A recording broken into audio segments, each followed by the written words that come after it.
కార్యక్రమాన్ని ప్రారంభించే ముందుగా గురువు గారికి వందనాలు తెలియచేసుకుంటూ మరి పాల్గొన్న మీ అందరికీ కూడా ధన్యవాదాలండి. ఓకే, మరికొన్ని విషయాలు తెలుసుకుందాం. మరి ధ్యానం చేస్తున్నాం, జ్ఞానము పెంచుకోవాలని ప్రయత్నిస్తున్నాం. మరి ఒక ఆత్మజ్ఞానిగా ఎదగాలంటే మరి ఎలా ఉంటే మనం బాగా ఎదుగుతాము అన్నది ఎవరికి వాళ్ళు తెలుసుకోవాలి. ఆత్మజ్ఞానము అనేది ఊరికే ఆకాశంలోంచి వచ్చి ఒళ్ళో పడేదేవి కాదు. ప్రతి సాధకుడు ఎంతో కష్టపడాలి. ఆ కష్టపడితేనే ఫలితం ఉంటుంది. ప్రాపంచిక విద్యకి మన క్యారెక్టర్ కానీ మన గుణాలు కానీ ఇవేమీ మార్చుకోవాల్సిన అవసరం లేదు. కానీ ఆత్మవిద్య బ్రహ్మ విద్య తెలుసుకోవాలంటే మన అణువు కూడా శుద్ధత్వంలో ఉండవలసిందే. వేషమంత శుద్ధత్వం నీలో లోపించినా ఆత్మజ్ఞానం బ్రహ్మజ్ఞానం నీ వశం కావు. ఏమైందండి లేకపోతే అని అనుకుంటే ఏమీ కాదు. మళ్ళా పుట్టడం చావడం పుట్టడం చావడం, జనన మరణ చక్రాల్లో చిక్కుకోవడం. మరి ఆ జన్మే వద్దు మోక్షం కావాలి అని అనుకునేవాళ్ళు. కొంతమంది అయితే జన్మ వద్దనుకోవడం ఏంటి, ఈ ప్రపంచం ఎంత అందంగా ఉంది, ఈ ప్రపంచం ఎంత గొప్పగా ఉంది, ఇక్కడ ఎంజాయ్ చేయడానికి ఎన్ని జన్మలైనా సరిపోవు అని కొంతమంది అజ్ఞానులు అనుకుంటారు. కానీ ఈ లోకం కంటే కూడా ఎక్కువ ఆనందకరమైన లోకాలు ఉన్నాయి. ఆ ఉన్నాయని తెలియక ఇక్కడే బాగుంది అని శ్లేష్మంలో కొట్టుకుని ఏగలాగా మురిసిపోతున్నాం. శ్లేష్మం అన్నాను, అది ఎంత నికృష్టంగా ఉంటుందో అర్థమై ఉంటుంది. మరి అంత నికృష్టంగా ఉన్నా కూడా చాలా బాగుంది అనేది మురిసిపోతూ ఉంటుంది. అలా కాకుండా ఊరికే ఈ భూమి ఎందుకు అంటే ఒక అద్భుతమైన పాఠశాల. ఎవరైనా సరే ఎదగాలి అంటే భూమి మీదకి వచ్చి ధ్యానం చేసి జ్ఞానం పొంది మరి తన జన్మలు కర్మలు తగ్గించుకోవడానికే ఈ భూమి. కానీ ఈ భూమి యొక్క విశిష్టత దానికి మాత్రమే ఉంది. సాధనకు మాత్రమే ఈ భూమి అద్భుతం. మిగతా ఆనందాలన్నీ కూడా దీనికంటే గొప్ప గొప్ప లోకాలు పైన ఉన్నాయి. జ్ఞానులకి అది తెలుసు కాబట్టే భూమిని దేనికి వాడుకుంటారు అంటే సాధనకి మాత్రం వాడుకుంటారు. కానీ మనలాగా ఎంజాయ్ ఎంజాయ్ ఎంజాయ్ ఎంజాయ్ అంటారు చూడండి. ఎంత ఎంజాయ్ చేస్తారో అంత ఏడుపు ఇక్కడే ఏడవాలి. అక్కడ శరీరాలు ఉండవు కాబట్టి ఏడుపులు కనిపించవు. కాదంటే అనుభవం ఉంటుంది బాధపడుతున్నట్టు ఇవన్నీ కూడా. అయితే ఇక్కడ అంతమందికి అందరికీ ఈ ఆత్మజ్ఞానం పొందుతారా అంటే పొందే అర్హత కూడా లేదండి. ఏ పూర్వజన్మ పుణ్యం వల్ల ఒక సద్గురువు జీవితంలోకి వస్తే ఆ సద్గురువు కూడా నీకు జ్ఞానం ఇవ్వగలడని నీకు అనిపించాలంటే కూడా నీ పూర్వజన్మ పుణ్యం ఉండాలండి. ఏ పుణ్యము లేకుండా సత్యాన్ని మాత్రం గ్రహించే శక్తి మానవులకి రాదండి. ఇదంతా కూడా గతంలో చేసిన పుణ్యమే. అంటే మనం ఏమనుకుంటామంటే సంపదలుంటే గతంలో చేసిన పుణ్యం వల్ల నాకు సంపద వచ్చింది, గతంలో చేసిన పుణ్యం వల్ల నాకు విద్య వచ్చింది అని ఇవి మాత్రం అనుకుంటాం. అవి పుణ్యం వల్ల రావచ్చు, కానీ జ్ఞానం వచ్చేది గతంలో చేసిన సత్కర్మల పుణ్యపల్మ వల్లే. అంటే పుణ్యం చేస్తాం కానీ నా చేత భగవంతుడు చేయిస్తున్నాడు అనే పుణ్యం నువ్వు చేయగలిగితే అప్పుడు మాత్రమే. అంటే చాలామంది పుణ్యాలు చేసి అంటే యజ్ఞయాగాదులు లాంటివి కూడా చేసి నేను గొప్ప యజ్ఞం చేశాను నేను అన్నావా మళ్ళా జన్మ కారణం అవుతుంది. లేదు భగవంతుడు నా చేత చేయిస్తున్నాడు, చేయడానికి నాకు అవకాశం ఆయన కల్పించాడు అని నువ్వు ఫలితాన్ని పరమాత్మకు అర్పించావా? జ్ఞానం, ఆత్మజ్ఞానం ఇవి పొందగలిగే స్థితిలో నువ్వు భూమి మీద ఉంటావు. చూడండి, నువ్వు ఎవరికి ఎంత డబ్బిచ్చినా అవతల వాడికి ఏమీ తృప్తి ఉండదు. ఇంకా కావాలి, ఇంకా కావాలి అనిపిస్తుంది. కానీ అన్ని దానాలు నువ్వు చెయ్యి, వాడికి పుచ్చుకున్న వాడికి తృప్తి ఉండదు. కానీ నువ్వు జ్ఞానదానం చెయ్యి, ఆ మరుక్షణం నుంచి వాడి తృప్తితో జీవిస్తాడు. గమనించుకోండి. అంటే అన్ని దానాల కంటే జ్ఞానదానం గొప్పది అనేది మనం అర్థమైనప్పుడు మరి ఈ జ్ఞానం మనం పొందుతాం, 10 మందికి పొందడానికి కారణమవుతాం. ప్రాపంచిక వస్తువులు దానం చేస్తే దాత అంటారట. మరి జ్ఞానం దానం చేస్తే మహాదాత అంటారు. అంటే దాత గొప్పదా, మహాదాత గొప్పదా? అంటే ఇప్పుడు ప్రతిసారి మనందరినీ మహాదాతలుగా ఉంచాడు. అంటే జ్ఞానం పొందుతున్నాం, జ్ఞానం పంచి పెడుతున్నాం. మరి ఇంత అద్భుతమైన జ్ఞానం మనం పొందాలి అంటే మనం ఏ విధంగా ఉండి జ్ఞానం నేర్చుకోవాలి, సాధన చెయ్యాలి, అది మనం తెలుసుకోవాలి. అయితే ఇక్కడ మొట్టమొదటి పాయింట్ ఏమిటి అంటే మనకి భూదేవి లాంటి ఓర్పు ఉండాలి. సాధన చేసేవాడికి ఎప్పుడూ ఓర్పు ఉండాలి. మనకి చూడండి, సాధనలోకి రాకముందు కష్టాలు తక్కువగా ఉంటాయి. ధ్యానంలోకి వచ్చాక చాలా పెద్ద పెద్ద కష్టాలు వస్తూ ఉంటాయి. అనుకుంటారు చాలామంది, ఏంట్రా బాబు నాకు అచ్చి రాలేదేమో, ఇదోటి బాగా వస్తుంది కదా సెంటిమెంటు. లేదు, కొంచెం కళ్ళు తెరిచి వినమ్మా, ధ్యానం తర్వాత చేద్దు. కానీ మరి అయితే సాధనలోకి వచ్చాక ఎందుకు కష్టాలు ఎక్కువ వచ్చేస్తూ ఉంటాయి అంటే అక్కడ మనకి కర్మల గంప ఎంతో ఉంది. మనకి జన్మలు తగ్గే అంత జ్ఞానం పెంచుకుంటున్నాం. మరి అంత ఖర్చు పెట్టాలంటే తక్కువ జన్మలు ఉన్నాయి, ఎక్కువ కర్మలు ఉన్నాయి. మరి అవన్నీ ఏమవుతాయి? టకటక టకటక మన ముందుకు వస్తాయి. మనం చేసుకుని వచ్చిన కర్మలు మనమే అనుభవించాలి కదా, అవునా? కానీ ఈ కర్మలు మనమే చేసుకొచ్చాం, మనమే అనుభవించాలి అంటే సత్యం తెలియక ఏమనుకుంటాం, ఏంటి ధ్యానంలోకి వచ్చినా నా జీవితం ఇలా ఉంది. లేకపోతే పక్కోళ్ళు అడుగుతారు, మీరు ధ్యానం చేస్తున్నారు, మీకు ఎందుకు కష్టాలు వస్తున్నాయి, మీరు ధ్యానం చేస్తున్నారు, మీరు ఇలా ఎందుకు ఉంటున్నారు, ఇలా రకరకాలుగా అడుగుతారని ముందు మనకు భయం. కానీ సరి అయిన ధ్యానం చేస్తే, సరి అయిన ఆత్మజ్ఞానం పొందితే, సరి అయిన కర్మ సిద్ధాంతం నేర్చుకుంటే ఎవరికైనా సమాధానం చాలా ఈజీగా చెప్పచ్చు. ఎందుకంటే అక్కర్లేని విషయాలు చెప్పి ధ్యానం ఎందుకు మంచిది అంటే ఆత్మజ్ఞానం పొందుతాము, బ్రహ్మజ్ఞానం పొందుతాము, దానివల్ల ఉన్నత లోకాలు చేరుకుంటాము, జన్మే లేని స్థితికి వెళ్తాము. ఇలాంటి నాలెడ్జ్ నేర్చుకోకుండా ధ్యానం వల్ల లాభాలు, ఆరోగ్యం బాగుంటుంది, సంపదలు వస్తాయి, ఇలాంటివి చేసేమనుకోండి, ఎప్పుడైతే నువ్వు ఆరోగ్యం బాగుంటుందని ఒకళ్ళకి చెప్పేసేవనుకో, వెంటనే నీ తలకాయ నొప్పి వచ్చినా జ్వరం వచ్చినా ఆడు 2 పీక్కు తింటాడు. జ్వరం పీక్కు తిందమంతాయి, పక్కోడు పీక్కు తింటాడు, నీకు ఎందుకు వచ్చింది. అందుకే నేను చచ్చిన ఎవరికి ఆరోగ్యం బాగుంటుందని చెప్పడం. ఎందుకంటే అసలు ధ్యానం ఆరోగ్యం కోసం కాదు, ఆత్మజ్ఞానం కోసం. ఆ ఆత్మజ్ఞానం పొందిన వాడికి ఏదైనా సహించే శక్తి, భరించే శక్తి ఉంటుంది. అంతే కదా. ఇప్పుడు ధ్యానం చేసినంత మాత్రాన కాళ్ళు నొప్పులు రావా, తలకాయ నొప్పి రాదా, నిద్ర రాదా? రాత్రి దర్శనానికి వెళ్ళొచ్చి అందరూ చాలా బాగా గురకట్టారు పొద్దుటారు, అవునా? ధ్యానానికి ముందు గురకొచ్చింది, ధ్యానం తర్వాత గురక ఎందుకు ఉందని అనుకుంటే చాలా నవ్వులాటగా ఉంటుంది.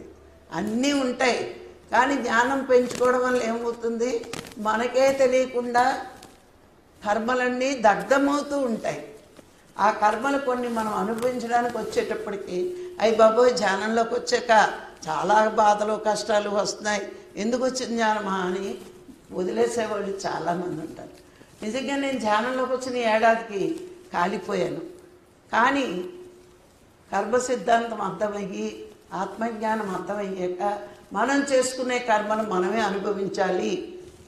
ధ్యానంలోకి వచ్చాక జన్మలు తగ్గుతాయి కాబట్టి అన్ని కర్మలు ఒకసారి మన మీదకు వస్తూ ఉంటాయి.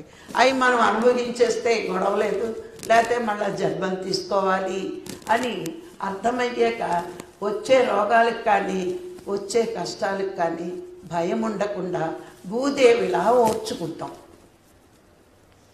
ఎందుకు ఓర్చుకుంటున్నాము అంటే అందుకే సాధనలోకి వచ్చాక గమనించాలి. అందరూ సాధన ఇవ్వచ్చు కానీ జ్ఞానం ఇవ్వరు. గమనించుకోండి, నేను చాలామంది ఇంకా చూస్తున్నాను. సరి అయిన జ్ఞానం ఇవ్వకపోతే అర్థం కాదండి. అందుకే మన సొసైటీలో పిఎస్ఎస్ఎంలో ప్రతి వాడికి సాధన ఎంత ఉంటుందో ఆత్మజ్ఞానం అంత ఉంటుంది. అంత ఎక్కువ లేకపోయినా కొంత ఉంటుంది. ఎవరు స్వయం కృషితో వాళ్ళు ఇంకా పెంచుకుంటారు. నిజంగా భగవంతుడి దర్శనం కావాలి అంటే పూర్ణమైన జ్ఞానం ఉండాలి. నువ్వు గంటలు గంటలు ధ్యానం చేస్తే సరిపోదు. మీకు చూడండి, హిమాలయాల్లో 1000 సంవత్సరాలు ఉండిపోయారంటారు. వాళ్ళు ఎందుకు ఉండిపోయారో తెలుసా?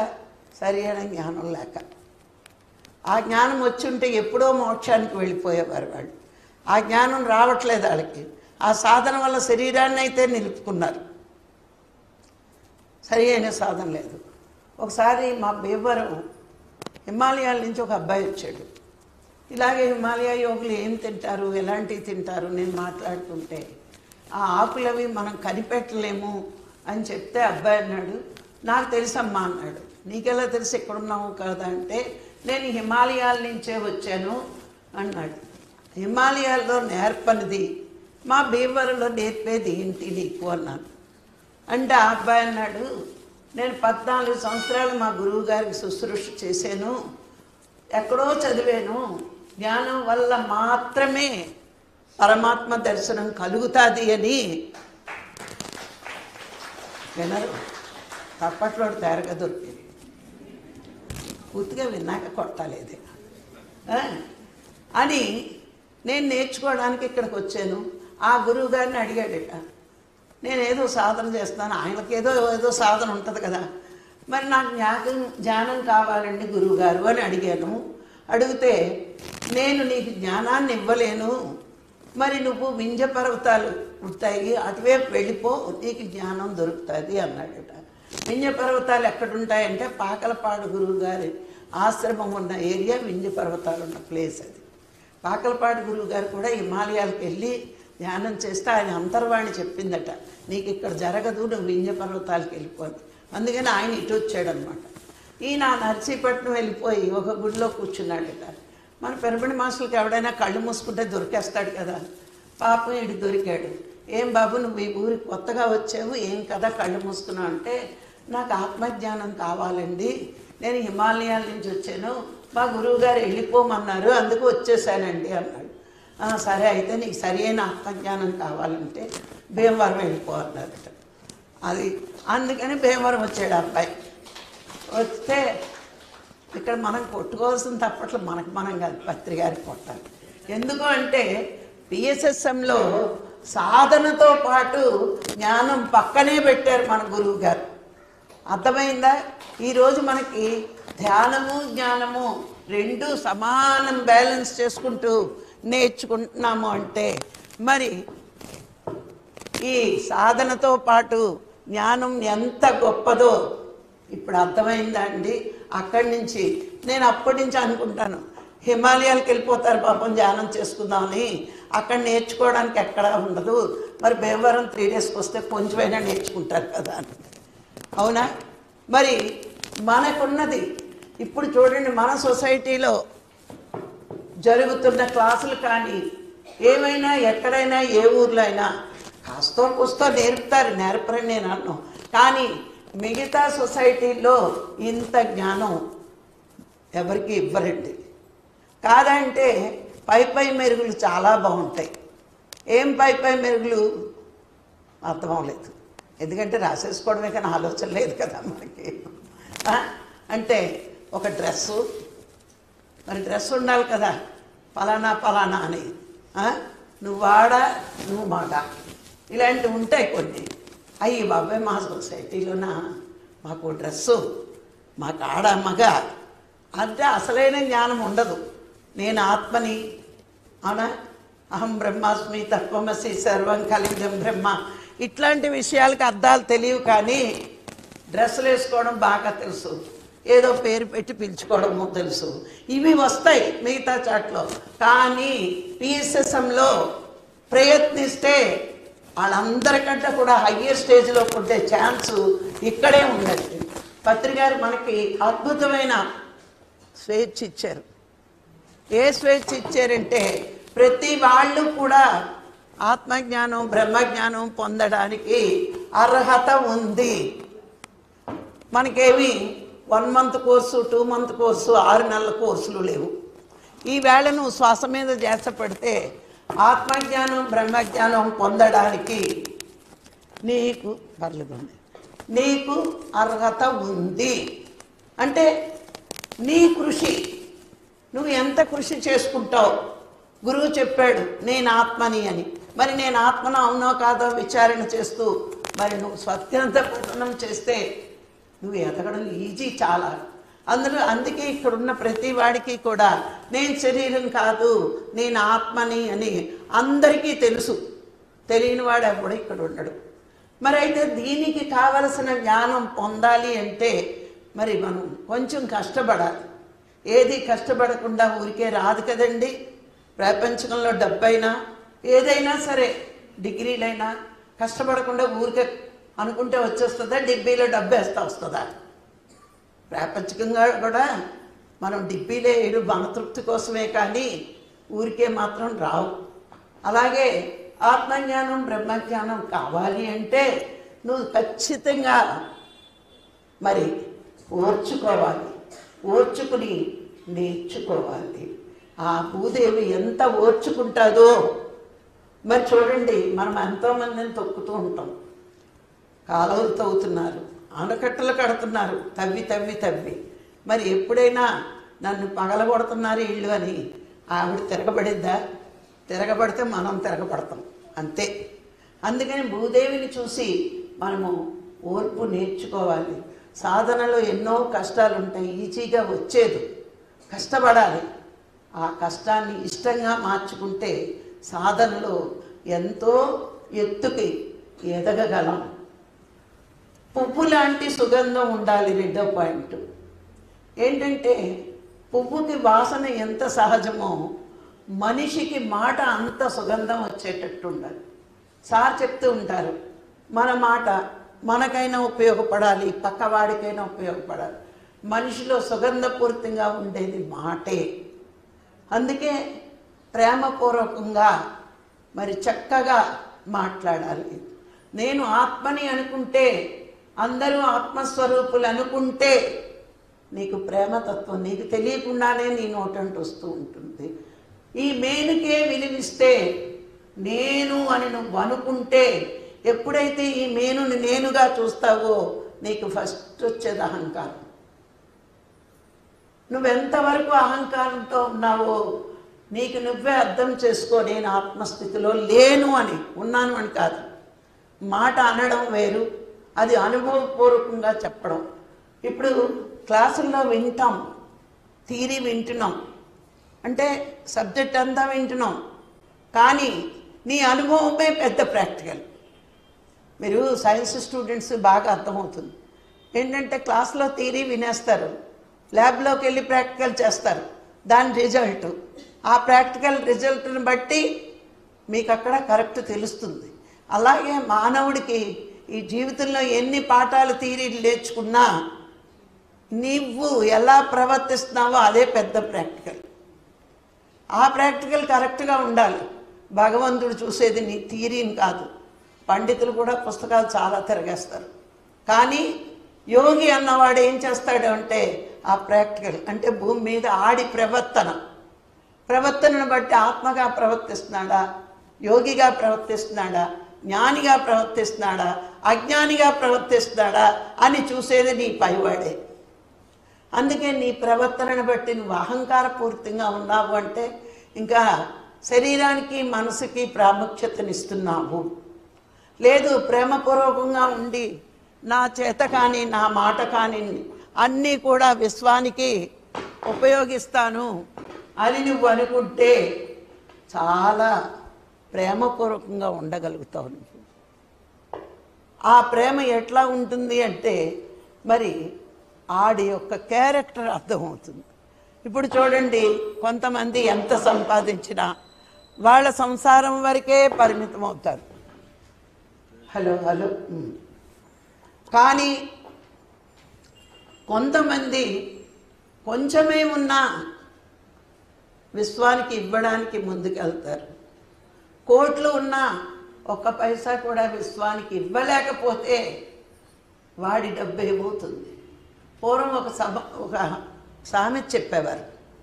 ఏమిటి అంటే, నువ్వు తిన్నది మట్టి పాలు, నీ పక్కవాడికి పెట్టింది నీ పాలు అని. అంటే నువ్వేం అనుభవిస్తున్నా అది మట్టి పాలే, నీ పక్కవాడికి పెడితే ఆ పుణ్యమే నీ కూడా పైకి వస్తుంది. అందుకే ఈ సూక్తి పెద్దలు చిన్నప్పటి నుంచి పిల్లలకు నేర్పుతూ ఉండేవారు. ఇప్పుడు సూక్తులు తల్లిదండ్రులకి తెలియవు, పిల్లలకు అసలే తెలియవు అనుకోండి. ఎంత ఉన్నా నాకు చాలట్లేదు ఎంజాయ్మెంట్కి, మా నాన్న 100 కోట్లు ఇస్తే 500 కోట్లు ఇవ్వాల్సింది. ఎంతసేపు నాన్న గోల ఈడి గోలే. ఈ గోలలో ఉండిపోయారు పాపం జనాలు, అక్కడితో స్టక్ అయిపోయారు.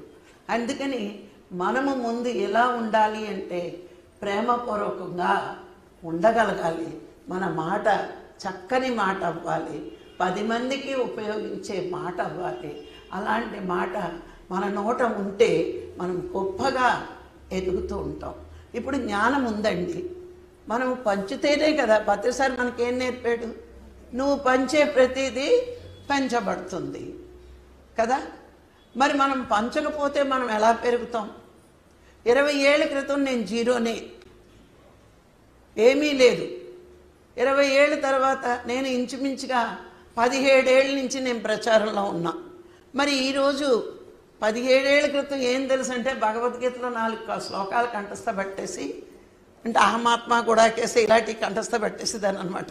అందరికీ ఆత్మ ఆత్మ అని చెప్పడానికి 4 కంఠస్థ పట్టేసి ధ్యానం క్లాసులు 108 చేసేసాను. ఆ చేస్తూ ఉన్నప్పుడు నాకే తెలియకుండా ఆ ప్రకృతి నాకు కొన్ని విషయాలు అందించేది.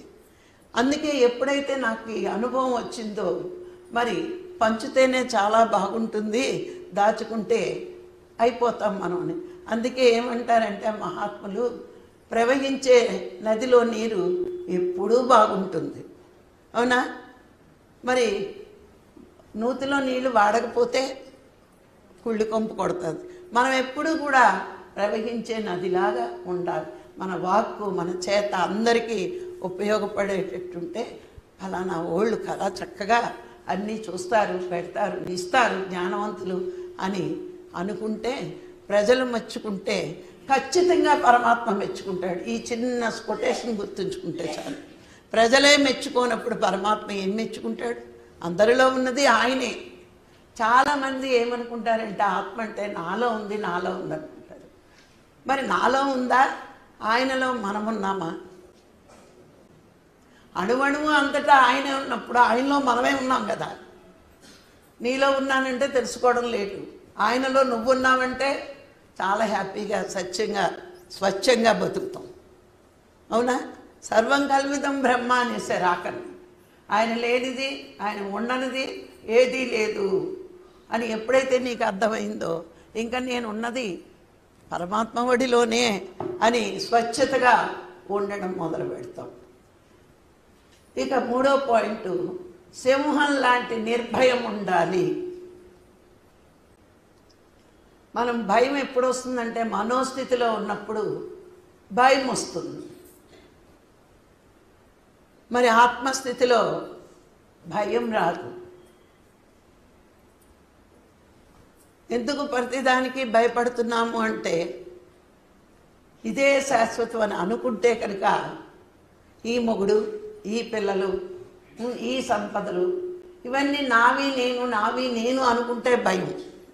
ఈ భూమి మీదకి కొన్నాళ్ళు అనుభవించడానికి వచ్చాను, నా పని అయితే వెళ్ళిపోతాను అని ఎప్పుడైతే మనకు అర్థమవుతుందో. నాకు కూడా కరోనా వచ్చిందండి, కానీ నేను భయపడలేదు. హాస్పిటల్లో కూర్చున్నాను, ఏ డాక్టర్ నన్ను పలకరించట్లేదు. నాకు వచ్చిందా రాలేదన్న నాకు అనుమానం వచ్చింది. మరి నన్ను టెస్ట్ చేయకుండానే హాస్పిటల్ తీసుకెళ్ళిపోయారు. డాడీ పక్కన ఉన్నావు, నీకు వచ్చేస్తుంది. తర్వాత అనుమానం వచ్చి డాక్టర్ని చంపుతుంటే నీ గోలపడలేక అని స్కాన్ తీస్తే ఆయన కంటే ఎక్కువ ఉంది నాకు. కానీ నాకు ఎందుకో ఉంటే ఉంటాం, పోతే పోతాను, నా పని ఇంకా భూమి మీద ఉంటే ఇంటికి వెళ్తా, లేకపోతే అక్కడికి వెళ్తా. వెళ్ళి ఎలాగ ధ్యానం చేశాను, ధ్యానం చెప్పాను కాబట్టి ఇంకొంచెం పెద్ద ఇంట్లోకి, ఇంకా బాగా దేశాలు తిరిగే ఇంట్లోకి వెళ్తానేమో, అప్పుడు నా ఆరోగ్యం బాగుంటుందేమో. నేను ఎప్పుడు కళ్ళు మూసుకుంటే డాక్టర్లు అనుకునేవారు, దుఃఖలా ఉండేదాన్ని కదా మరి అని మూలకుండా. అందుకని నన్ను ఎవరో కూడా డాక్టర్లు నా దగ్గరికి వచ్చేవారు కాదు. నర్సులు వాళ్ళు చెప్పని వాళ్ళు చేసుకున్నారు. ఓ రోజు డాక్టర్ గారిని అడిగాను, ఏంటండి మీకు ఎలా ఉంది ఏంటని అడగకుండా మాట్లాడితే మా ఆయన దగ్గర పరిగెడతారు మీరు అంటే, నీకేమమ్మా శుభ్రం కూర్చొని ధ్యానం చేస్తున్నావు కదా, నీకున్నా నువ్వు లెక్క చేయట్లేదు అన్నాడు. అంటే భయం ఉంటే పోతావు, భయం ఉంటే అది పెరిగిపోద్ది మనలో నుంచి. ఉంటే పోతావు అనుకుంటే అది మన ఏమీ చెయ్యదు. అంత 80% కాలే భూమి మీదకి వచ్చిందాన్ని. నా పని ఉంది కాబట్టే విశ్వం నన్ను ఉంచుకుంది, పని లేకపోతే వెళ్ళిపోను. ఇదే కొటేషన్ ఆ కరోనా వచ్చినప్పుడు కూడా నేను అలాగే అనుకున్నాను. అందుకే అది వచ్చింది, అది వెళ్ళింది. అయితే ఇంకా నేను ధ్యాన ప్రచారం చెయ్యాలన్నమాట. ఎందుకంటే ప్రాపంచిక జీవితంలో చేయాల్సిన పనులు నాకేమీ లేవు, అయిపోయి బాధ్యతలు ఇంకేమీ లేవు నాకు. ఇంకా ఆధ్యాత్మిక జీవితంలో పనులే ఉన్నాయి కాబట్టి నేను ఇంకా ధ్యాన ప్రచారం చెయ్యాలన్నమాట. అందుకే భూమి మీదకి వచ్చాను అని నేను అనుకున్నాను అనమాట. ఎందుకంటే మనకి భయం ఉందా లేదా అని తెలిసేది ఒకే ఒక్క ప్లేస్లోనండి. మృత్యువు సమీపంగా ఉన్నప్పుడు, పుట్టప్పుడు ఎన్ని కబుర్లు చెప్పినా నిన్నే మనం చెప్పుకున్నాం, మన పక్కనే మృత్యు ఉంటుందనే ఎరుకతో జీవించాలి అని. అది ఎప్పుడు లటకమంటారో తెలియదు. ఇదంతా ఆత్మజ్ఞానికి ముందే ప్రిపరేషన్ అన్నమాట. ఏమనుకుంటున్నామంటే జ్ఞానం బోడి చేసేస్తాం, సంపదలు వస్తాయి, ఆరోగ్యం వస్తుంది, ఆ లోకాలు ఉన్నాయి. వీటిలన్నిటికంటే ముందు ఎరుక దేనికి ఉండాలి? నా పక్కనే నా నీడలా కూర్చుంది, ఎప్పుడైనా నన్ను ప్రేమించేస్తుంది అని. అంతే కదా, అన్నిటికంటే ముందు మన దగ్గరికి వచ్చేస్తుంది అది. దానికి మనం నచ్చేవనుకోండి, ఎప్పుడు నచ్చుతాం? భూమి మీద పని పాటు లేకుండా సోంబేరిగా తిరిగామనుకోండి, ఇది భూమికి భారం. పద ఎక్కడికే భూదేవి పోయేలాగా చేస్తుంది అందరినీ. ఇంకెందుకు ఊరికే కానాపైనా సోనాలా భూమి మీద ఉండడం, పద అంటది అది. అవునా? అందుకని మృత్యు మన పక్కనే ఉందనుకుంటే, నిజంగా ఆత్మజ్ఞానం దేనికి అంటే, కొందరు గురువులు చెప్పగా నేను విన్నానండి, గురువులు మృత్యువుకి ప్రిపేర్ చేస్తారటండి. అంటే ఎప్పుడైనా చావు రావచ్చు, ఆ చనిపోయేలోగా నువ్వు ఏం చేయాలో చెయ్యి. అమ్మయ్య దేవుడి దైవాలు బతికొచ్చేసాను, బతికి బాగానే వచ్చావు, ఓ ఛాన్స్ ఇచ్చాడు భగవంతుడు. అంటే ఎప్పటికైనా సాధన చెయ్యి, ఎప్పటికైనా జ్ఞానం పొందు, అందుకు శరీరాన్ని నీకు మళ్ళా ఇచ్చాడు. మనకంట మన నాన్నకంట కూడా ఆయన కరుణామయుడు, మన తండ్రే కరుణామయుడు అనుకుంటాం. బోర్డు ఆస్తి ఇచ్చాడు, వీడు సరిగ్గా ఉంచకపోతే నానా తిట్లు తిడతాడు. కానీ ఆ పైన ఉన్నవాడు ఏంటి, మళ్ళా కష్టాల రూపంలో హెచ్చరికలు ఇచ్చి ఒకసారి ఒక కరోనా భయం చూపించి ఇంకోసారి చెప్తూ ఉంటుంది మనకి. అందుకని ప్రతి వాడికి అవకాశం వచ్చి మృత్యుని జయించి వచ్చాము అంటే ఇంకొంచెం శ్రద్ధగా సాధన చేసి ఇంకొంచెం జ్ఞానం పెంచుకోవడానికి ఇక్కడ మనకున్న అందరికీ తెలుసది. అందరికీ చాలామందికి వచ్చిందనుకోండి కరోనా. కొంతమంది అలాగే కొంచెం సిగ్గు లేకుండా చెప్పుకున్నారు, కొందరు భయపడిపోయి దాచుకున్నారు. కానీ అందరినీ ముద్దు పెట్టుకుని వెళ్ళిద్దరు పాపం. కానీ వచ్చింది అంటే చిన్న హెచ్చరిక ఇచ్చింది, మీరు పిఎస్ఎస్ఎం వాళ్ళు కదా, ఇంకొంచెం ఛాన్స్ ఇస్తున్నాను, కొంచెం ఏమైనా ధ్యానం పెంచుకుని ధ్యాన ప్రచారం చేస్తారేమో అని. మరి అవకాశం వచ్చింది అని మనం గ్రహించాలి. అందుకే అది ఒక చిన్న హెచ్చరికలాగా మనకి టచ్ చేసింది. ఎందుకంటే ఎప్పుడైనా మనం వెళ్ళిపోవచ్చు, కానీ ఈలోగా చేయవలసింది చెయ్యాలి, దేనికి భయపడడు. అందుకే మానవుడు అంటేనంట అన్ని జీవులు మృత్యువుకు భయపడతాయట. మృత్యువును కూడా భయపట్టగలిగే స్థితి ఒక్క మానవుడికే ఉందట. మరి చూడండి, ఒక మార్కండేయుడు కానీ సతీ సావిత్రి కానీ మరి మృత్యువుని జయించారా లేదా? అంటే సావిత్రి యొక్క జననం అర్థం ఏంటి అంటే, మహాశక్తి సావిత్రిలాగా జన్మ తీసుకుని వచ్చిందట మానవ రూపం దాల్చి.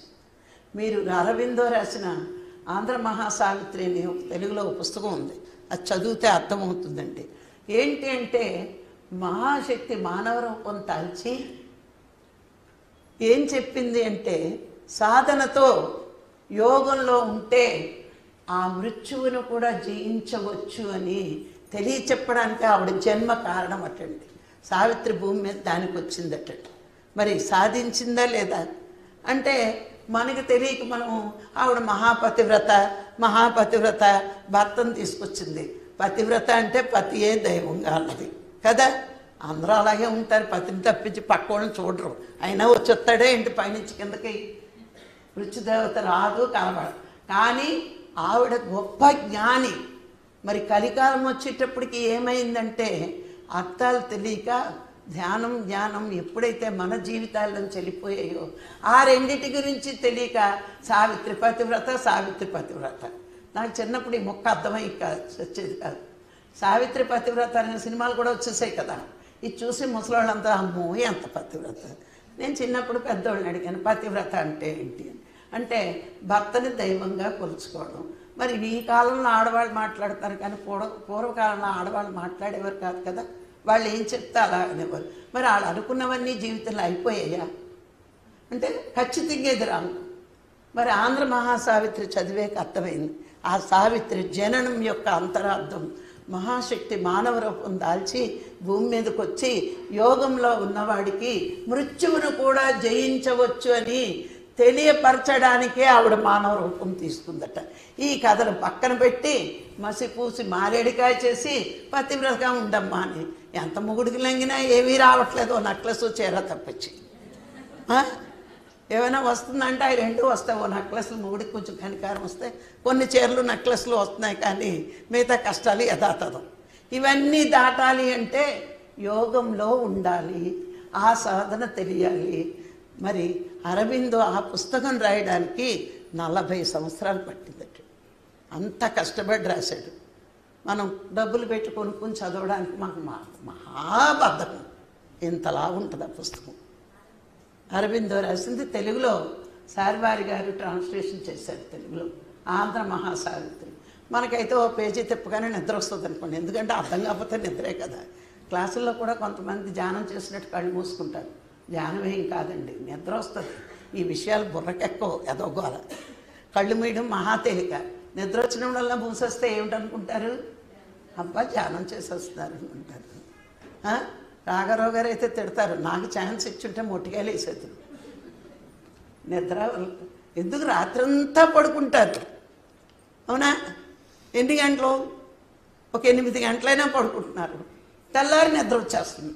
అంటే ఎవడికి వాడు ధ్యానంలోకి వచ్చాక నాకు సూర్యుడిని చూసినా నిద్ర వస్తుంది అంటే నాలో ఇంకా తమో గుణం ఉంది అని ఎవరికి ఆ గుణం మార్చుకోవాలి. నేను ఏ ఆహారం తింటున్నాను, ఎలాంటి విహారం చేస్తున్నాను, నాలో ఎందుకు తమో గుణం పోవట్లేదు.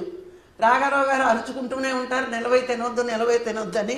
మనం అయ్యే తింటాం. మరి అందుకే కునుపాట్లు వస్తాయి క్లాసుల్లో. ఎందుకు వస్తాయి? మనలో తమో గుణం పేరుకుపోయినప్పుడే. తమో గుణ లక్షణం ఏంటి?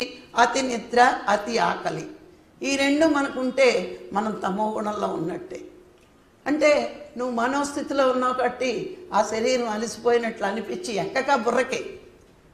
చూడండి, శరీరం అలసట కంటానట మనసు అలసిపోతే తొందరగా మనిషి అలసిపోతాడట. గమనించుకోండి. ఇప్పుడు కలెక్టర్ ఆఫీస్లో కలెక్టర్ గారి జీతం ఎక్కువ, జవానికి జీతం ఎక్కువ? ఆయన కూర్చుని సంతకాలు పెట్టాడంటే ఆయనకి అంత జీతం ఎందుకు? వీడు పాపం తలుపు తీస్తూనే ఉంటాడు, వేస్తూనే ఉంటాడు, ఫైళ్ళు మోస్తూనే ఉంటాడు, ఒక్క నిమిషం కుదురుగా ఉండడు వీడు. అంటే అక్కడ అర్థం ఏంటి? శారీరక అలసట కంట కలెక్టర్ గారికి మానసిక అలసట. అందుకే ఆయన జీతం ఎక్కువ. ఆయన డిగ్రీ కాదు. వాళ్ళకి పెద్ద వాళ్ళ బ్రెయిన్ ఎప్పుడు వర్క్ చేస్తూ ఉండాలి, అది నేచర్లో సహజం. వాళ్ళు అలసిపోతారు, అందుకే వాళ్ళకి జీతాలు ఎక్కువ ఉంటాయి. వీడికి కాదు, డోర్ తీసి డోర్ వేసేవాడు. అలాగే మనము శారీరకంగా మానసికంగా అలసట ఉన్నప్పుడే మనకి నిద్ర ఎక్కువ వస్తుంది. ఆ నిద్రని జయించాలి అంటే బలవంతంగా గుడాకేశ ధ్యానంలో జాయిన్ అవ్వడం కాదండి, అది బలవంతం గుడాకేశ. పట్టుదల. గుడాకేశ అని ఎవరినంటారండి? ఎందుకన్నారు? ఎందుకు చేయించాడు?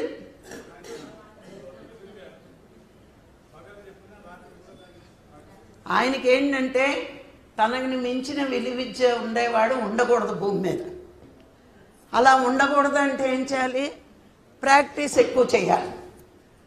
మొక్కులు మొక్కకూడదు, ప్రాక్టీస్ ఉండాలి. ఆ ప్రాక్టీస్ కోసం ఏం చేసేవాడు? గురువుగారు చెప్పినప్పుడు అందరి శిష్యులతో ప్రాక్టీస్ చేసి రాత్రుళ్ళు ఒక్కడు కూర్చుని ప్రాక్టీస్ ఎక్కువ చేసేవాడు. ఒక లక్ష్యం మన మీద ఉందనుకోండి మనకి మనసులో, దానికోసం నిద్ర పట్టట్లేదు అంటాం. ఎందుకు పట్టదు? అది సాధించే వరకు. అర్జునుడు కూడా నిద్ర పట్టేది కాదుట. మరి కర్ణుడి కంటే ఎక్కువ, కర్ణుడు చాలా గొప్పవాడు కదా, మరి అర్జునుడి కంటే కూడా గొప్పవాడు. అందుకే ఈ 14 ఏళ్ళు ఏం చేశాడు? ధ్యానం చేసి అన్ని చోట్లకి వెళ్ళి అస్త్రాలు తెచ్చుకున్నాడు. ఎందుకు అంటే ఆ కర్ణుడి పక్కనేమో శకునుండి దరిద్రంగా బిహేవ్ చేశాడు, వీడి పక్క దయం ఉండి సలహాలు ఇచ్చాడు, ఇక్కడికి వెళ్ళి తెచ్చుకో, అక్కడికి వెళ్ళి తెచ్చుకో, ఇక్కడికి వెళ్ళి తెచ్చుకో అని. అయినా తృప్తి లేక ఏం చేసేవాడు? రాత్రుళ్ళు నిద్ర మాని ప్రాక్టీస్ చేసేవాడు. మనమా ఇల్లు ఎలా కడదాం, కారు ఎలా కొందాం, ఎన్ని లోన్లు వేద్దాం, లోన్లు పెట్టాక లోన్లు తీర్చలేదని నిద్రపోం, ఇలా గుడాకేసులు అయిపోతున్నాం. కానీ ఆయన అలా గుడాకేసు అవ్వలేదు. కర్ణుడిని మించిపోవాలని రాత్రంతా కూర్చుని ఆయన ఎప్పుడూ ప్రాక్టీస్ చేసేవాడట. అంటే అప్పుడు కృష్ణుడు అన్నాడు, అర్జునా నువ్వు నిద్రను కూడా జయించి ప్రాక్టీస్ చేస్తున్నావు కాబట్టి నువ్వు గొడాకేసు అని. అది ఎక్కడో విన్నారు మనోళ్ళు. బలవంతంగా కళ్ళు తెరిచి తలకి తాళ్ళు కట్టుకుని ఇవి కట్టుకుని అవి కట్టుకుని బలవంతంగా కూర్చుని కుర్చీలో 4 టిక్కాలు ఎట్టుకుని ఇటువాలి అటువాలి ఆడికి 5,000 ఇచ్చి మరీ కొని తెచ్చుకున్నారు దరిద్రాన్ని. ఇదే ఎంత టైం ఉంది పగలు చేసుకోవడానికి? ఏం టైం లేదా ఏంటి? సూర్యరశ్మిలో పని చెయ్యాలి, చంద్రోదయంలో నిద్రపోవాలి. గమనించండి, సూర్యుడు ఉదయించే కొద్దీ మన అణువు శక్తివంతమై పనులు చేయడానికి ఎంతో ఉత్సాహం ఉంటుంది. తెల్లవారు ఆరయ్యేటప్పుడు చూడండి, సరి అయిన పనిమంతుడు ఎప్పుడు నిద్రపోడు, లేచి పని ఉత్సాహంగా చేస్తాం. సాయంత్రం చంద్రోదయం అవుతూ ఉంటుంది, మనలో బద్ధకం అన్నది ప్రవేశిస్తుంటుంది. ఇంకా ఈ పని రేపు చేసుకోవచ్చులే, ఇంక చెట్టు పడింది అని మన శరీరం రెస్ట్ కోరుతుంది. అలాంటి చంద్రోదయం టైంలో మనము నిద్రపోవాలి. అందుకే ప్రతి మనిషికి నిద్ర అనేది ఇవ్వడం జరిగింది. మరి అలా నిద్రపోకుండా పగలంతా సోంబేర్లా తిరిగి రాత్రి కూర్చుని గుడాకేసి ధ్యానం చేసామంటే మనకి పిచ్చెక్కిందా ఎర్రెక్కిందా అనుకోవాలి. అందుకని ఎప్పుడు కూడా ఏ టైంలో మీరు ఎన్ని వినండి, ఒకటి గమనించుకోండి, ఇది మనకి పత్రికారు చెప్పారా లేదా? ఈ మాత్రం తెలివితేటలు లేవా? మీరు గోల్డ్ నెక్లెస్ కొనాలంటే అటు 2 గోల్డ్ నెక్లెస్ ఇస్తే పుచ్చేసుకుంటారా? అప్పుడు పుచ్చుకోరు. ఆ గోల్డ్ ధర గోల్డ్కి ఇస్తే పుచ్చుకుంటారా? క్వాలిటీ లేదని పక్కన ఆడి మొహాన్ని పెట్టినే అంత ఎర్రదోలా కనబడు. అప్పుడు చాలా తెలివైన వాడమే డబ్బు విషయం ఇస్తే. మరి పత్రికారు చెప్పని జ్ఞానం మీరెందుకు ఫాలో అవ్వాలి? మన గురువు గారు చెప్పలేదు, వీళ్ళేదో గొప్పగా చెప్తున్నారు అని ఎందుకు అనుకోలేకపోతున్నారు మీరు? మళ్ళీ పెద్ద అడ్వర్టైజ్మెంట్, గుడాకేసి ధ్యానం చేస్తున్నాం, గుడాకేసి ధ్యానం చేస్తున్నాం. మనం అడిగేమనుకోండి, అబ్బే ఊరికే జాయిన్ అయ్యాం, అది ఎలా ఉంటుంది? అది ఎలా ఉండడం ఏంటి? రాత్రి అంతా మేలుకోవడం. గుడాకేసి అంటే నీకు అర్థం తెలియకపోతే ఎలా ఉంటుందో చూస్తాం. మరి ఇలాంటి పిచ్చి పనులు ఎందుకు చేస్తున్నాం మనము? గురువు మాట మీద, గురువు మీద నమ్మకం లేక. మళ్ళీ ఇంకా ఏదో ఆరోగ్యం తెచ్చేసుకుందాం, ధ్యానంలో ఆరోగ్యం వస్తుందని చెప్పాడు కదా, కానీ చచ్చిపోతామేమో అనారోగ్యం వచ్చి. నువ్వు భయపడ్డావా, చచ్చినట్టు వచ్చేస్తుంది నీ దగ్గరికి. అందుకే ఎప్పుడైనా సరే ఎందుకు మనకు మహాత్ములు నీ మృత్యువు నీ పక్కనే ఉందని నేర్పుతారు అంటే, ఆ మృత్యువు నీ దగ్గరికి చేరేలోగా ఎంత సాధన చేస్తావో, ఎంత జ్ఞానం పొందుతావో అది చెయ్యి. మానవ దేహానికే అది సాధ్యం, ఇంకా దేనికి సాధ్యం కాదు. అందుకని మనము అది ఒక్కటే మానవుడి యొక్క లక్ష్యం. అప్పుడు నువ్వెప్పుడైతే సాధన చేసి జ్ఞానం పొందుతావో, నేను శరీరం కాదు ఆత్మని అని నీలో స్థితమవుతుందో, అప్పుడు నీకు మృత్యు భయం ఉండదు.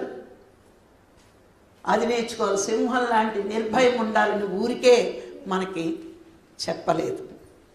ఆకాశం లాంటి వ్యాపన శక్తి ఉండాలి. నిన్నే మీకు చెప్పాను, ఆకాశంలా ఉండాలి మనము. అందరిలో ఉండాలి, అందరితోనే ఉండాలి, అందరివి అంటించుకోకుండా ఉండాలి. అప్పుడు ఆకాశం ఏం చేస్తుంది? అన్ని దేశాల్లోనే ఆకాశం కనిపిస్తుంది, అంతటా ఉంటుంది. మనం ఎవరిమన్నా అందుకోవాలనుకుంటే రాకెట్లు వేసుకున్నా అందుకోలేము, ఎన్ని ఫ్లైట్లు ఎక్కినా అందుకోలేము. ఒక ధ్యాని అలాగే ఉండాలి, అందరిలోనే ఉండాలి. అబ్బెబ్బే మేము మానేసామండి, మేము ఇచ్చేసామండి అని కాదు. ఉండాలి, సంసారంతో ఉండు, సంఘంతోనే ఉండు, కానీ ఏది నీలోకి వేసుకోకు. ఆకాశం ఎలా అంటించుకోదో అన్నీ నువ్వు కూడా దేన్ని అంటించుకోకు. అంటించుకున్నావా మురికిలు మొదలవుతాయి. వచ్చేసింది మన మనసు మీద మురికి, కొడుకు మురికి, కూతురు మురికి, సంసారం మురికి, డబ్బు మురికి, పదవులు మురికి, ఎన్ని మురికిలు కావాలంటే అన్ని అంటించుకుంటాయి. మళ్ళా ధ్యానంలో ఈ మురికిని వదలగొట్టుకోవాలి.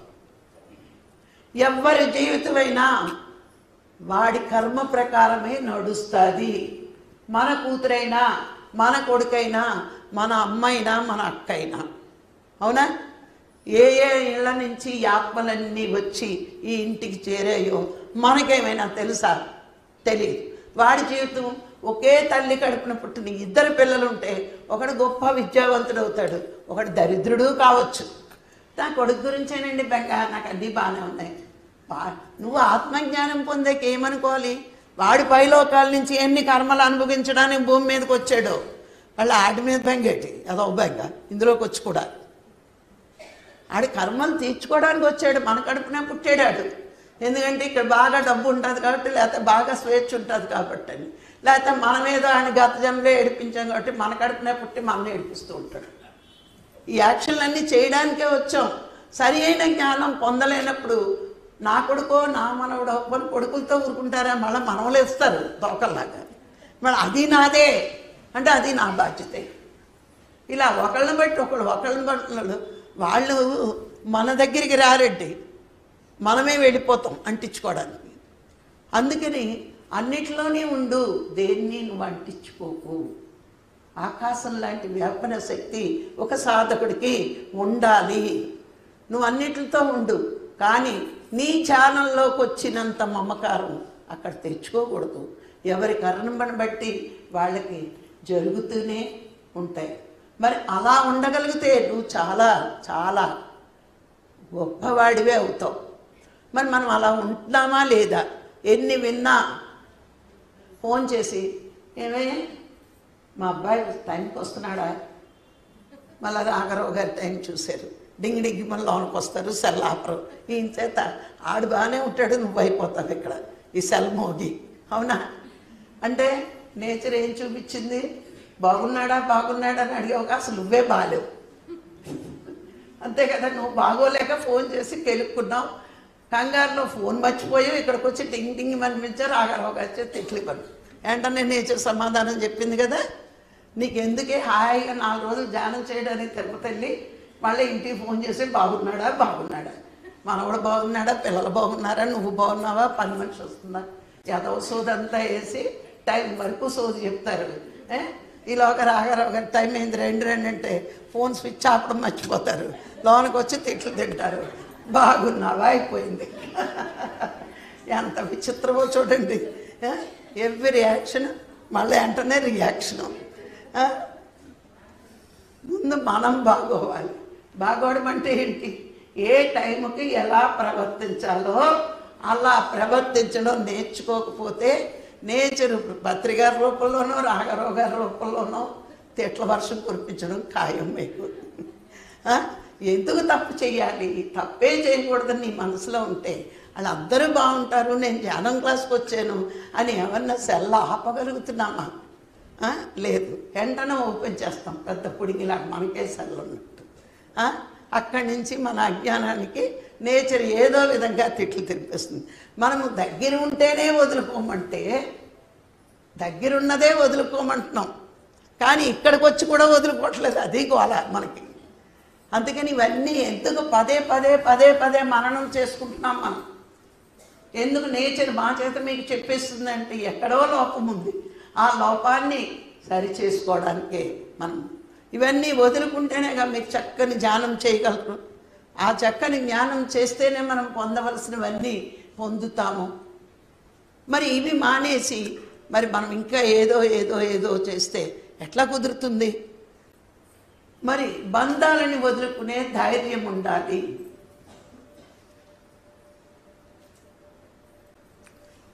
ఇది చాలా కష్టం అండి, అన్నిటికంటే కష్టమైంది ఇదే కదా. బంధాలను వదులుకునే ధైర్యం ఉండాలి. మీకు తుకారాం సినిమా గుర్తున్నట్టు, స్వర్గలోకం నుంచి రథం వచ్చింది. తుకారాం అమ్మ ఎక్కవే అంటే ఈవిడేం చేసింది, పెళ్ళం గేదెలు ఏం చేస్తున్నాయో పిల్లలు ఏం చేస్తున్నారు చూసి వద్దాం అనుకుంది, రథం లటక్కమని వెళ్ళిపోయింది. మనం తుకారాం పెళ్ళం లాంటోళ్ళం, తుకారాం కాదు. మళ్ళీ కూడా మృత్యు పిలుస్తూ ఉండి మా ఇంటి వాళ్ళు అందరినీ ఒకసారి పిలిపిస్తున్నారు చుట్టాలని. మా అబ్బాయిలు టెలిగ్రామ్ ఇచ్చేసారు, వాళ్ళందరినీ చూసాక వస్తామని దాంతో చెప్తాం మృత్యుదేవతని. అలాంటి వాళ్ళం మనం. బంధాలని వదులుకునే ధైర్యం ఉండాలి. అంటే ఈ క్షణంలో చావు వచ్చినా మనం వెళ్ళిపోయగలిగేంత ధైర్యం ఉండాలి. ఒకసారి గురువు గారు ఓ శిష్యుడు వెళుతూ, గురువులు ఎప్పుడు శిష్యులకి ఇదేగా చెప్తారు, బంధాలను వదులుకో, బంధాలను వదులుకో, బంధాలను వదులుకో, భగవంతుడిని పట్టుకో అంటారు. ఆ శిష్యుడికి కూడా మనలాంటి మట్టి బుర్రే కాబట్టి అర్థం కాలేదట. గురువుగారు ఏంటి మీరు ఎప్పుడు బంధాలను వదులుకోమంటారు, ఎలా వదులుకోవాలి ఈ బంధాలని అన్నాడట. అసలు బంధం అంటే ఏంటి, దీన్ని ఎలా వదులుకోవాలి అని అడిగాడట. అడిగితే నాయన ఎప్పుడు కూడా బంధాలను వదులుకోమని చెప్తున్నాము, నీకు అర్థమయ్యేటట్టు నేను చెప్తానని ఆయన ఏం చేశాడట, లటక్కమని రోడ్డు పైన పక్కన ఉన్న చెట్టుని కాలించుకున్నాడట. వెళ్ళి కాలించుకుని వదులు వదులు వదులు అంటున్నాడట. మళ్ళీ శిష్యుని పిలిచి అన్నాడట, చూడు ఈ చెట్టు నన్ను వదలట్లేదు, నన్ను వదిలించు, నన్ను వదిలించు అన్నాడట. శిష్యుడు పాపం ఏదో గురువుగారు చెప్తే నేను కదా, అందులో మన పత్రికలు అటువంటి పుస్తనేస్తే తంతారు కదా, ఎందుకు నేను మీరు పట్టుకున్నారు వదులుకోవచ్చు కానీ అనకుండా గురువులు అంటే మరి అంత భయము భక్తి ఎప్పుడూ ఉంటాయి. చేతులు వదిలించాడట గురువుగారు.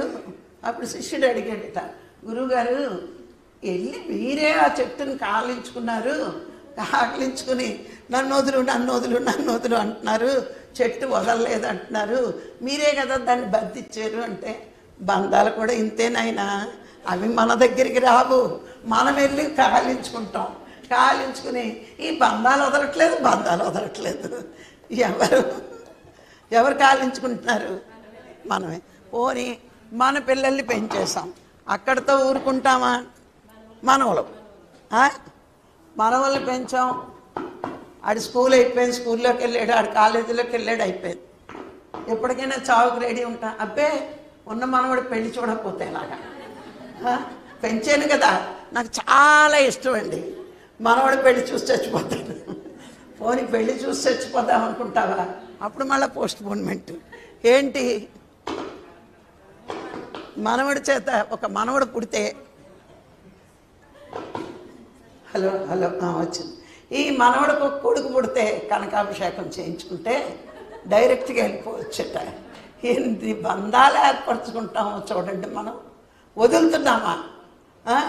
అందుకే గురువుగారు శిష్యుడు చెప్పాడు, శిష్యుడి ద్వారా మనకి చెప్పాడు, ఏ బంధాలైనా నువ్వు కల్పించుకుంటున్నావు కానీ బంధం అనేది మన దగ్గరికి రాదు. ఏ విషయంలో ప్రపంచం సంపాదనలో కానీ విద్యలో కానీ ఎందులో అయినా నువ్వు బంధంతో ఉండి తప్పులేదు, కానీ ఆధ్యాత్మిక జీవితంలోకి వచ్చాక అవి మన ఎదుగుదలకి పెద్ద అడ్డు. ఉండు ప్రపంచంలో జీవితంలో ఉన్నట్టు నటించు, వాళ్ళెవ్వరూ నీ మాట అనరు కానీ వింటున్నారేమో అన్నట్టు నటించు. ఏరా ఎందుకు వెళ్ళలేదంటే చచ్చిరామన్నాడు నుంచి అండు, ఆడు వింటున్నట్టు మనం నటించాలి. ఎలాగ తాతయ్యకో నానమ్మకో తెలిసిపోయింది నేను చచ్చినా విన్నాని అని మన్నాడు నుంచి అడు చచ్చినా వింటాడు. అందుకని మన పెద్దలకు నిలుపుకోవాలంటే విన్నట్టు నటించాలి. అవునమ్మా ఒకవేళ ఈ కూర బాగాలేదనుకో, బాగాలేదు అన్నాడు అనుకో, అయ్యో కష్టపడి చేశాను అనుకో, ఓన్లీ వేళకి తిను, రేపు తిందు కానీ నువ్వు అంటే చాలా ఇష్టం కదా రేపు చేస్తానులే అంటే ఆడు వినడం తెలుసు మనకి, కానీ మనమే నటిస్తున్నాం. ఆ మమకారాలు పెంచుకుంటున్నాం, ప్రేమలు పెంచుకుంటున్నాం, కానీ భగవంతుడి దగ్గరికి చేరే దారిలో మాత్రం నత్తనడక నడుస్తున్నాం. ప్రాపంచిక విషయాల్లో లేడీలా పరిగెడుతున్నాం ఎన్ని అంటించుకోవడానికి. కానీ భగవంతుడు చేరుకునే ఈ మార్గం ఏ పుణ్యం వల్ల మనం తెలుసుకున్నా ఇందులో స్పీడ్గా పరిగెడతామంటే ఉండండి పిల్లలు మనవలు వ్యాపారాలు ఉద్యోగాలు, కానీ ఇవేమీ మనతో రావని మనకు తెలుసు, కానీ వదలలేకపోతాం. పోని వదలొద్దు. పగరంత వ్యాపారం జనక మహారాజులా ఆయన ఏం చేసేవాడు? అన్నిట్లోనే ఉంటూ గొప్ప ఆత్మజ్ఞాని కాగలిగాడు. అలా ఉంటే తప్పే లేదు.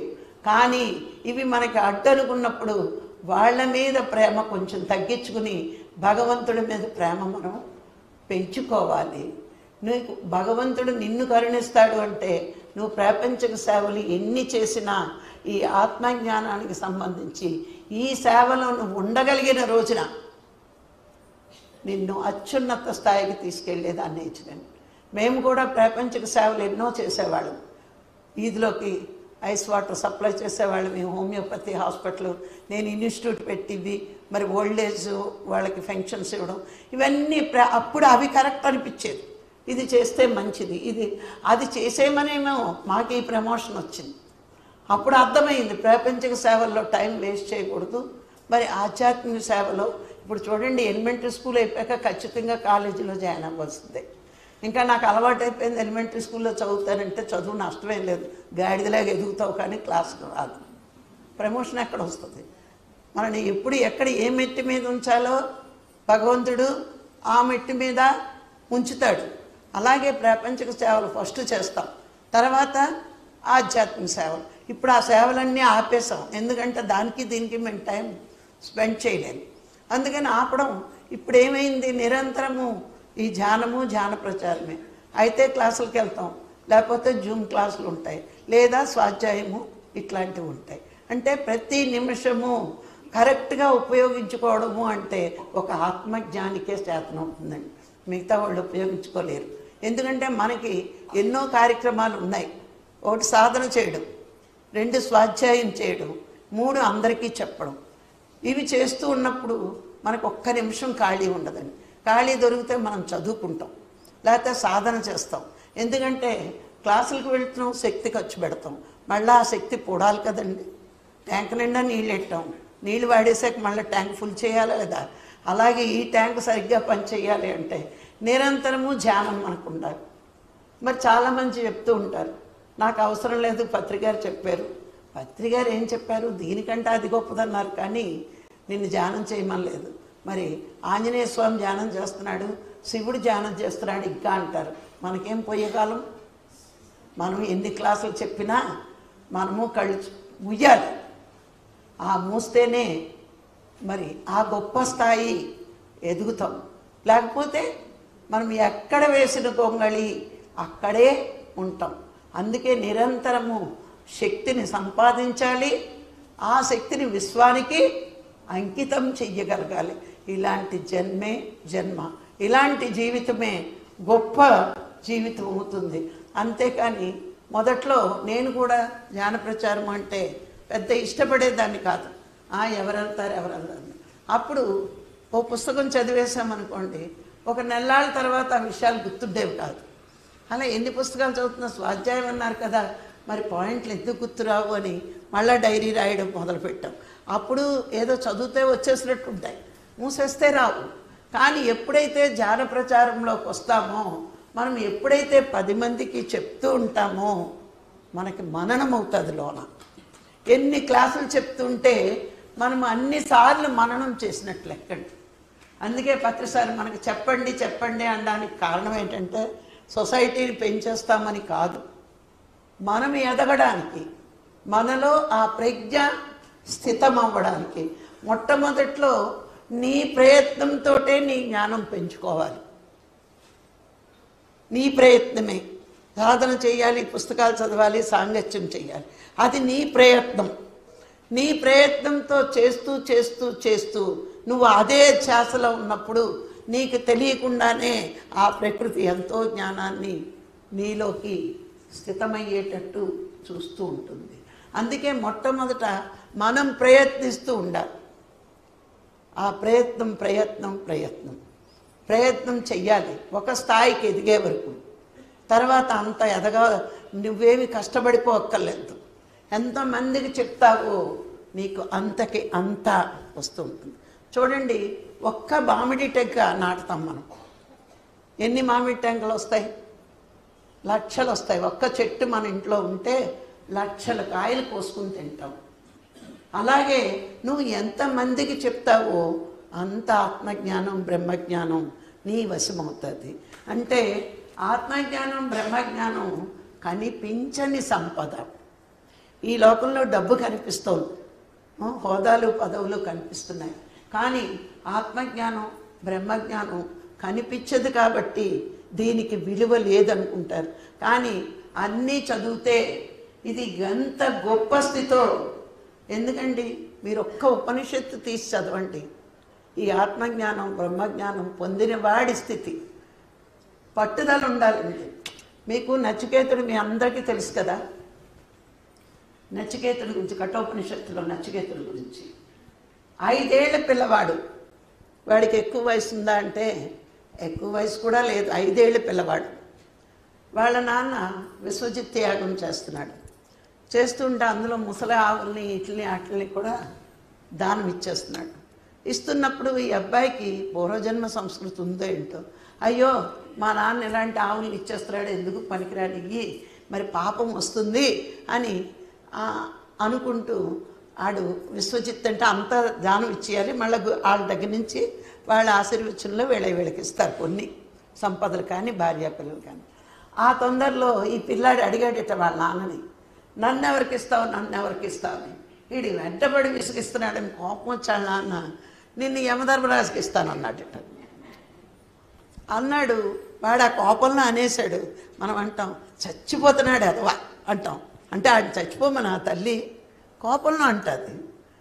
మరి నిజంగా చచ్చిపోతాడంటే తల్లి చాలా బాధపడుతుంది కదా. అలా ఈయన అనేశాడు. అయితే ఈయన ఏం చేశాడు, గొప్ప గత జన్మలోనే గొప్ప సంస్కారం ఉంది. సరే నన్ను యమధర్మరాజుకి ఇస్తానన్నావు కదా అని ఈయన సశరీరంతో యమలోకానికి వెళ్ళిపోయాడు. వెళ్ళిపోయేటప్పటికి మరి గురువులు ఎప్పుడు కూడా శిష్యులకి ఊరికే బోధించారండి, చాలా పరీక్షలు పెడతారు. అలాగా వీడు వస్తున్నాడని తెలిసి ఆయన 3 రోజులు తప్పుకుంటాడు. వీడికి ఏదో అహంకారం ఉండి టక్ వీడు లేకపోతే ఇంకోటి దగ్గరికి వెళ్తానని పారిపోతాడా, లేదా నా కోసం వెయిట్ చేస్తాడా? అలాగే ఈ పిల్లోడు వెళ్ళి యమధర్మరాజు లేదని 3 రోజులు ఆ యమక లోకంలో గుమ్మం ముందు కూర్చున్నాడు. కూర్చుంటే 3 రోజులు అయింది, కదలడు. కిందకు వచ్చి ఆ యమధర్మరాజు వచ్చాడు.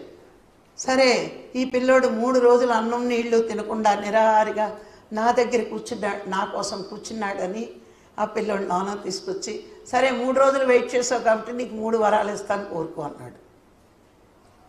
కోరుకో అంటే మరి ఈ పిల్లోడికి కావాల్సిందేంటి, సరే నాకు ఫస్ట్ ఆత్మజ్ఞానం నేర్పే తర్వాత కోరుకుంటానులే అన్నాడట.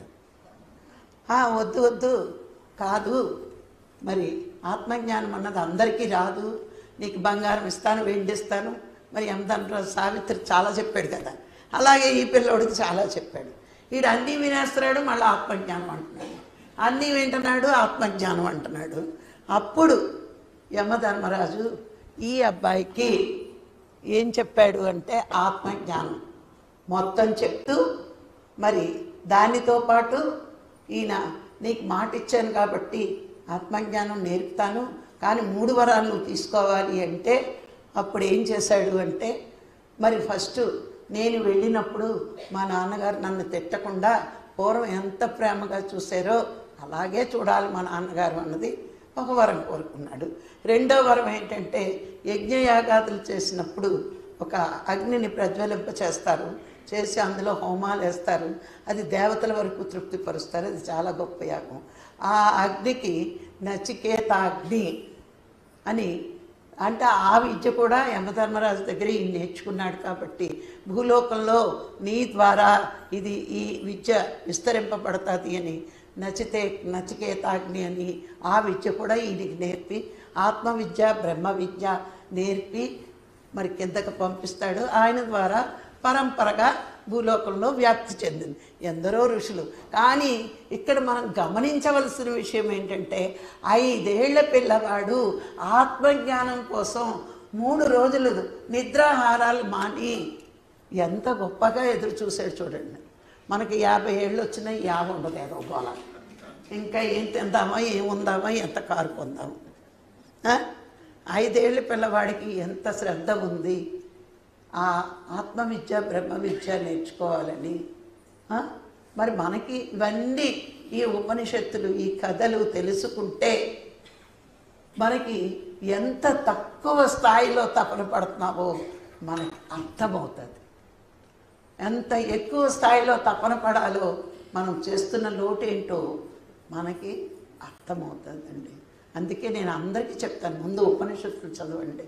ఆత్మజ్ఞానం బ్రహ్మజ్ఞానం మీద ఆ ఇష్టం పెరగడానికి అలాంటి బుక్స్ మనం చదివితే చాలా అద్భుతంగా ఎదగగలుగుతామండి. మరి పత్రిగారు మనకి స్వేచ్ఛ ఇచ్చారు, నా పుస్తకాలే చదవండి అని ఆయన ఎప్పుడూ చెప్పరు. ఆత్మజ్ఞానానికి సంబంధించిన పుస్తకాలు మరి చదివితే మీకు దాని మీద ఎంత ఇష్టం ఎంత ప్రేమ పెరుగుతుంది అంటే, మనం నేర్చుకుంటున్న ఈ విద్య ఈ దారి ఎంత గొప్పదో మనకు అర్థమైతే దీన్ని ఇంకా ఇంకా ప్రేమిస్తూ ఎక్కడైనా ధ్యానం ఉంటే పరుగు పరుగున వెళ్తాం, ఎక్కడైనా సజ్జన సాంగత్యాలు జరిగితే పరుగు పరుగున వెళ్ళి ఇంకా నేర్చుకోవాలి ఇంకా నేర్చుకోవాలని తపనతో ఉంటాం. మీకు ఆ తపన ఉంది కాబట్టే తిరుపతి వరకు వచ్చి మరి మన ఇంట్లో అంత కంఫర్ట్గా లేకపోయినా రూముల కోసం కష్టపడ్డారు, మరి అన్నిటికీ కష్టపడ్డారు, చన్నీళ్ళ స్నానాలు చేశారు, చాలా చాలా కష్టపడ్డారు. కాబట్టే ఆ వెంకటేశ్వర స్వామి మీకు కష్టపడడానికి ఫలితంగా మీ మనసులో ఒక కోరిక ఉంది, ఇక్కడికి వచ్చాం దర్శనం చేసుకోవాలి. మీకు ఆ కోరిక లేకపోయినా పక్కోడు ఎదురోడు అడుగుతాడేమో భయం కూడా ఉంది. ఏంటి తిరుపతిలో దర్శనం చేసుకోలేదా అని వీళ్ళ గోల తప్పించడానికి. అంటే పక్కవాడికి తృప్తిపరుస్తూ మానవ లక్షణం కదా, ఏది కొనుక్కున్నా పక్కవాడు అబ్బా అనాలి, ఇది మన లక్షణం. అందుకని తిరుపతి వెళ్ళి దర్శనం చేసుకున్నామంటే ధ్యానం చేసామంటే మనం తృప్తి పడతాం, దర్శనం చేసుకుని వచ్చారంటే పక్కవాడు తృప్తి పడతాడు. అందుకే వెంకటేశ్వర స్వామి పక్కవాడి తృప్తి కోసం మిమ్మల్ని ఆయన దగ్గరికి రప్పించుకుని పక్కవాడి ఘోష దృష్టి మీకు తరగకుండా ఆయన చూసుకున్నాడు. అర్థమైందా అండి మీకు? అందుకని చూడండి, ఎప్పుడూ మనం ఏ ప్రయత్నం చెయ్యక్కల్లా మనం చేయవలసిన సాధన పొందవలసిన జ్ఞానం పొందినప్పుడు మనని చక్కగా మన యోగక్షేమాలు ఆయనే చూసుకుంటాడు. మరి భగవద్గీతలో చెప్పాడు కదా, అనన్యా చింతయంతో మాం ఏ జనా పర్యుపాషితే తేషాభి నిత్యాభియుక్తానాం యోగక్షేమం మహామ్యహం. ఎవరైతే నా వైపు తిరిగి నన్నే కొలుస్తారో వాళ్ళ యోగక్షేమాలన్నీ నేను చూసుకుంటాను అన్నాడు. అంటే వెళ్ళి కృష్ణుడి బొమ్మ ముందు కూర్చోవడం కాదు, అహమాత్మా గుడాకేశ అన్నాడు. అంటే ఆత్మే వెంకటేశ్వర స్వామి, ఆత్మే కృష్ణుడు, ఆత్మే రాముడు. ఈ సత్యం తెలుసుకున్న మనము ఆత్మ మార్గంలో ఉన్నాము, జ్ఞాన మార్గంలో ఉన్నాము. వెంకటేశ్వర స్వామికి తెలుసు. ఎందుకు అంటే వీళ్ళందరూ నేను లోనున్నానని చూడడానికి వచ్చారు, పక్క వాళ్ళు వీళ్ళని పొడుచుకుని తింటారు, ఎంత దూరం వెళ్ళి వెళ్ళలేదా అంటారు. వెళ్ళడం ఎంత కష్టమో నించున్నోడు తెలుస్తుంది. మరి భగవంతుడు ఊరికే దొక్కుతాడా? బాహ్యంలోనే ఎంత కష్టమైతే బాహ్యంలోనే కాంక్రీట్ భవనాలు దాటలేకపోతున్నాం, మరి అంతరంలోకి వెళ్ళి మన అరిషడ్వర్గాల్ని దాటుకుంటూ ఎట్లా వెళ్తావో ఆత్మ దగ్గరికి. అందుకే నిన్న చెవుపు చూశాడు మిమ్మల్ని, చూసావా నా దగ్గరికి రావడానికి ఇన్ని ప్రాకారాలు తిరుగుతున్నావే, మరి నీలో నేనున్న ఆత్మ దగ్గరికి చేరడానికి నీ కారాలన్నీ ఎన్ని వదులుతావు? ఆ కారాలు వదిలితేనే ఆత్మ దగ్గరికి చేరగలం. అర్థమైందా? ఇక్కడ రికమెండేషన్ ఉంటే అడ్డదోరలో దూరారు, కానీ ఇక్కడున్న వాడి దగ్గరికి ఏ రికమెండేషను పని చెయ్యదు. పోనీ నువ్వంటే నాకు చాలా ఇష్టం మీ మొగుడు అన్నాడు అనుకుందాం, మరి ప్రేమిస్తాడు కదా, కాసేపు నా కోసం మీరు ధ్యానం చెయ్యండి అనండి, నోరు మూసుకో, చేస్తే చేయవు, చస్తే చావు, నేను మాత్రం చెయ్యనంటే. అలాగే ప్రేమించే భార్య ఉందండి, ఏమండి మరి చెయ్యండి అంటే చేస్తాడా? అది చేయదు, ఆడు చేయడు. ఇది మాత్రం మనమే కష్టపడి మనమే చేరుకోవాలి. అందుకే అంటారు ఎక్కడైనా బావ కానీ వంగ చెట్టు దగ్గర బావ కాదని. ఎక్కడైనా బంధాలు కానీ ఆత్మను చేరుకునేటప్పుడు బంధం పనికిరాదు. మనకు మనమే కష్టపడాలి, మనకు మనమే సాధించాలి.